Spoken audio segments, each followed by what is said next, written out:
Vamos a conocer la historia de una de las figuras clave del siglo XX. Un hombre y su increíble lucha contra un sistema pensado, diseñado para oprimir. Y la pregunta que lo cambia todo es esta. ¿Puede una sola persona, de verdad, derrotar un sistema que parece invencible? Esa pregunta es el motor de la vida de Mandela y nos va a guiar en este recorrido. Así que, vamos allá. Bueno, para entender cómo alguien llega a ser un líder así, tenemos que irnos al principio de todo. Nos vamos a 1918, a una pequeña aldea en Sudáfrica. Allí nació un niño al que llaman Rolihlahla Mandela.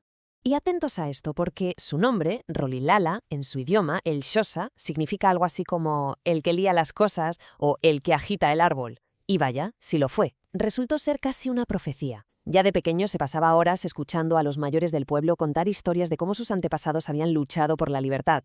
Y claro, esas historias le calaron hondo, fueron la primera chispa. Vale, ya tenemos la chispa. Pero, ¿contra qué luchaba exactamente? Pues se enfrentó a un monstruo llamado apartheid, un sistema de opresión brutal. Y es importante que entendamos bien qué era. Entonces, ¿qué es eso del apartheid? Pues mirad, era ni más ni menos que un sistema de leyes que se hizo oficial en 1948 y que separaba a la gente por el color de su piel. Así de simple y así de terrible. Básicamente, la discriminación racial hecha ley. Imaginaos la desigualdad tan bestial que eso creaba. Y en la práctica, esto era, pues, una locura. Por un lado, tenías a la minoría blanca que lo tenía todo. Derecho a voto, los mejores trabajos, libertad para moverse por donde quisieran. Y por otro, la inmensa mayoría de la población no blanca, que no podía votar, solo podía aspirar a trabajos de segunda y encima los obligaban a vivir en unas zonas separadas, muy pobres, llamadas bantustanes. Los servicios públicos, como colegios u hospitales, eran malísimos. Una sociedad partida en dos por la ley, literalmente. Claro, ante una injusticia así, ¿qué haces? Pues Mandela, que para entonces ya era uno de los primeros abogados negros de Sudáfrica, lo tuvo claro. No se iba a quedar de brazos cruzados. Así que se unió al Congreso Nacional Africano, el ANC. Al principio su plan era luchar sin violencia. Apostaron por la desobediencia civil. ¿Y qué es eso? Pues es básicamente negarse a obedecer las leyes que son injustas, pero de forma pacífica, para dejar en evidencia lo absurdas e inmorales que son. Pero hubo un día que lo cambió todo. Fue en 1960. Se organizó una protesta totalmente pacífica en un lugar llamado Sharpeville. Y lo que pasó allí fue una auténtica tragedia que lo puso todo patas arriba. La cifra pone los pelos de punta. 69 personas. La policía sin más abrió fuego contra manifestantes que iban desarmados. La respuesta del gobierno a una protesta pacífica fue una matanza. Y claro, después de eso, el gobierno prohibió el ANC. Para Mandela y muchos otros, ese fue el límite. Se dieron cuenta de que la no violencia no estaba funcionando. Así que tomaron una decisión muy dura. Mandela fue uno de los fundadores de lo que llamaron la Lanza de la Nación, el brazo armado del ANC. Ojo, su objetivo no era matar gente, sino hacer sabotajes, atacar infraestructuras clave del gobierno para presionar, pero siempre intentando evitar víctimas civiles.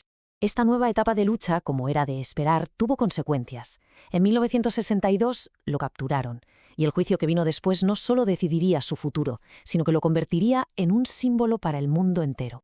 Y fue en ese juicio donde pronunció unas palabras que han quedado para la historia. Dijo que había luchado contra la dominación blanca y contra la dominación negra, que soñaba con una Sudáfrica democrática y libre y que era un ideal por el que estaba dispuesto a morir. Es nada. Dejó clarísimo que su compromiso era total.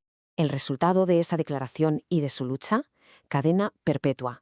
27 años. Pasó los siguientes 27 años de su vida entre rejas. Pero aunque lo encerraron, su voz se hizo más fuerte que nunca. El mundo entero empezó a mirar a Sudáfrica. La presión internacional fue brutal. Los países empezaron a aplicar sanciones económicas, se boicotearon eventos deportivos. Sudáfrica se estaba quedando aislada. Y un grito se empezó a oír en todas partes. Liberen a Nelson Mandela. Se convirtió, sin duda, en el preso político más famoso del planeta.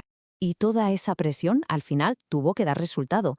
Vamos a ver cómo se empezó a resquebrajar el apartheid y cómo llegó por fin la libertad.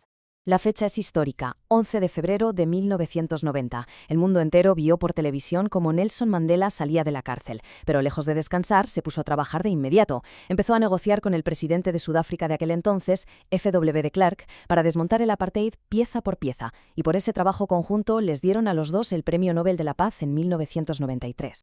Y esas negociaciones llevaron a algo impensable años atrás, las primeras elecciones democráticas de la historia de Sudáfrica en las que todo el mundo podía votar, sin importar su color de piel.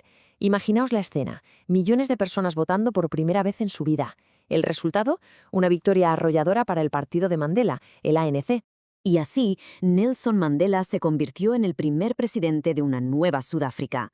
Pero tenía por delante el reto más difícil de todos. ¿Cómo se une un país que ha estado roto por el odio durante décadas? Podría haber elegido la venganza, pero hizo todo lo contrario. Su palabra clave fue reconciliación. Formó un gobierno de unidad en el que incluyó hasta sus antiguos oponentes. Creó una cosa llamada Comisión para la Verdad y la Reconciliación, un espacio para que víctimas y verdugos contaran sus historias y el país pudiera empezar a sanar. Y fue tan listo que hasta utilizó el deporte, la Copa del Mundo de Rugby de 1995, para unir a blancos y negros. Su sueño era construir lo que él llamaba la nación arcoíris. Y algo que dice mucho de él, solo estuvo un mandato como presidente. Después, se retiró de la primera línea política, pero no paró de trabajar. Se dedicó en cuerpo y alma a causas humanitarias, como la lucha contra el VIH-Sida. Murió el 5 de diciembre de 2013, con 95 años, convertido ya en una leyenda y respetado en todo el mundo. Y con esto, volvemos a la pregunta del principio. ¿Puede una persona derrotar un sistema injusto? Bueno, la vida de Mandela nos demuestra que sí, pero nos enseña algo aún más importante, que el perdón y la reconciliación pueden ser armas mucho más poderosas que el odio. Su historia nos deja una última pregunta en el aire para que pensemos en ella. ¿Cómo podemos aplicar hoy nosotros su ejemplo de lucha, de perseverancia y, sobre todo, de reconciliación?